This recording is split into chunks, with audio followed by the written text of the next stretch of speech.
ပေါင်းများစွာအငင်းပွားကြဖြစ်ခဲ့ပါတယ်အာဖရိကရဲ့နေမြေစိုးမိုးသူချင်းသေးနဲ့အာရှတောအုပ်ရဲ့တိတ်ဆိတ်ပြီးအန်ဒီရဲ့အများဆုံးမုတ်ဆိုကြားသူတို့နှစ်ကောင်သာတိုက်ခိုက်ကြရင်ဘာတွေဖြစ်လာမလဲဒီသားရဲ့နှစ်ကောင်တကယ်တိုက်ခိုက်ကြရင်ဘသူအရင်လဲကြပါမလဲတူးချင်းအနီးကပ်တိုက်ခိုက်မယ်ဆိုရင်တော့ကြားကိုပိုအားတာတယ်လို့ပြောရမှာပါဒါပေမဲ့အုပ်စုလိုက်စွမ်းဆောင်ရည်နဲ့ကြီးစိုးနိုင်စွမ်းမှာတော့ချင်းသေးကတကယ်ပြင်းပါပဲချင်းသေးနဲ့ကြားရဲ့အဓိကခွာခြားချက်ကတော့နေထိုင်မှုပုံစံလာပဲကြားတွေကကိုယ်တယ်ပိုကြီးပြီးအားတန်ပေမဲ့ချင်းသေးတွေကတော့အုပ်စုလိုက်နေထိုင်တဲ့ထူးခြားတဲ့အမဲလိုက်သားကောင်တွေဖြစ်ပါတယ်ကြားတွေကလက်ရှိအကြီးဆုံးကြောင်မျိုးနွယ်စုဖြစ်တဲ့အပြင်ကိုခန္ဓာထွားချိုင်းပြီးကြွတ်သားအင်အားကလည်းတခြားတရိတ်ဆန်တွေထက်အစမတန်သားလုံးနေတာဖြစ်ပါတယ်ကြားတွေကတကောင်နဲ့အမဲလိုက်တဲ့အခါပိုပြီးထိရောက်ပါတယ်တကောတော့တိုက်ပွဲတွေမှာပြိုင်ပတ်မရှိတဲ့အာမန်နဲ့ထိုးနှံနိုင်စွမ်းရှိပြီးသူ့ရဲ့တိတ်ဆိတ်တဲ့အင်အားတော့တကယ်ကိုအသက်ရှူမလောက်တဲ့ဒီဖိအားပေးနိုင်စွမ်းရှိပါတယ်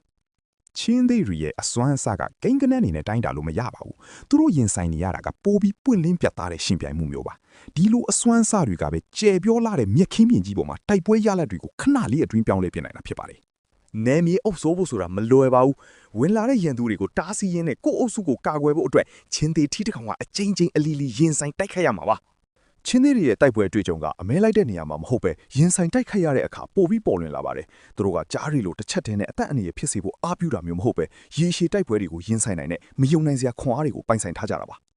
ကြားရီရဲ့အဓိကထူးခြားချက်ကတော့ရန်သူကိုအလျှော့မပေးပဲအနိုင်ယူတတ်တဲ့ရာဇဝင်ပါပဲသူတို့ဟာတကောင်တည်းနေတဲ့ထိတ်တန်းသားရဲတွေမို့လို့အမဲလိုက်တိုင်းနယ်မြေကာကွယ်တိုင်းမှာအသက်ဆွန့်ပြီးရင်ဆိုင်နေရတာဖြစ်ပါတယ်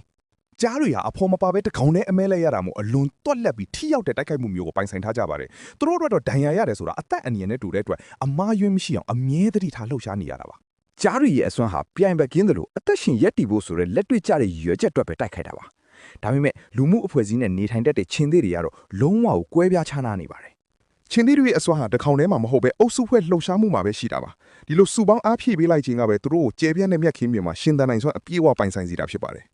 ချင်းသေးထီတွေဟာအမဲလိုက်ရမှာအတော်ဆုံးမဟုတ်ပေမဲ့တိုက်ပွဲတွေမှာတော့အမြဲရှေ့ဆုံးကရှိနေပါတယ်သူတို့ရဲ့အဓိကတာဝန်ကတော့နေမြေကိုစိုးမိုးပြီးစီးကန်းကိုထိမ့်သိမ့်ဖို့ပါပဲဒါကြောင့်ပဲချင်းသေးတွေကိုတဘာဝတရားရဲ့စိုးမိုးရှင်တွေလို့တင်စားကြတာပါအုပ်စိုးသူရဲ့အစွမ်းကကာယဗလာတွေမကဘူးသူတီရှိမှုကိုယ်တိုင်ကြောက်ရွံ့မှုကိုဖြစ်စေတာတိုက်ခိုက်ပုံကိုကြည့်ရင်တော့ကြားရဲ့ပုံစံကပိုပြီးတိတ်ဆိတ်တယ်ပိုပြီးလည်းတိကျတယ်သူကမြင်မျက်နှာသွင်းမြင်တဲ့အလင်းအမှန်ကိုအသုံးချပြီးအချိန်ကိုက်တိုက်ခိုက်တတ်တယ်အကွာဝေးကိုအမိရဖမ်းပြီးအနီးကပ်ရောက်တာနဲ့တကူလုံးအလေးချိန်အားမှန်နဲ့ကိုက်အားကိုသုံးကပြိုင်ဘက်ကိုအလဲထိုးပစ်လိုက်တာပါချင်းသေးရဲ့တိုက်ခိုက်ပုံကတော့အင်အားပြင်းတဲ့ဓာတ်ရိုက်ဝင်တိုးတာမျိုးပါပြိုင်ဘက်ကိုအသက်ရှူပေါင်းမပေးပဲကိုခန္ဓာအင်အားနဲ့ဖိအားပေးပြီးအနိုင်ယူတဲ့ပုံစံမျိုးပေါ့သူကတော့အေးဆေးတည်ငြိမ်ပြီးအလုတ်ကိစ္စကိုလက်ဆသတ်ပြီးမဲ့ကျွမ်းကျင်သူတယောက်လိုပါပဲသူတို့နှစ်ဦးလုံးကတော့အန်ဒီရဲ့ကြီးမားတဲ့သားရဲတွေပါပဲဒါပေမဲ့အန်ဒီရဲ့ပြုပုံချင်းတော့မတူညီကြဘူး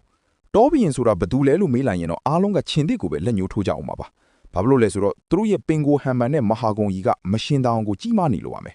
သူ့ရဲ့ဝါဒဖြန့်နိုင်စွမ်းနဲ့ဩဇာအရှိန်ဝါကတော့ဘယင်တစ်ပါးလို့ပါပဲဒါပေမဲ့အရွယ်စားချင်းတူညီတဲ့ထိပ်သီးသားရဲ့နှက်ကောင်ကိုတိုက်ပွဲတစ်ခုထဲမှာရှင်ပြန်ခိုင်းရင်ဘသူကအသက်ရှင်ကြံရမလဲဆိုတာစဉ်းစားစရာပဲဘယင်မင်းမြတ်လို့ဟန်မန်မျိုးနဲ့ချင်းသေးလားဒါမှမဟုတ်တိုက်ပွဲဝင်၁၁ရုပ်လို့အစွမ်းထက်တဲ့ကြားလားတင်းစိတ်ထဲမှာတကယ်ကိုတော်မင်းသားလို့သတ်မှတ်ထားတာကိုဘသူဖြစ်မလဲ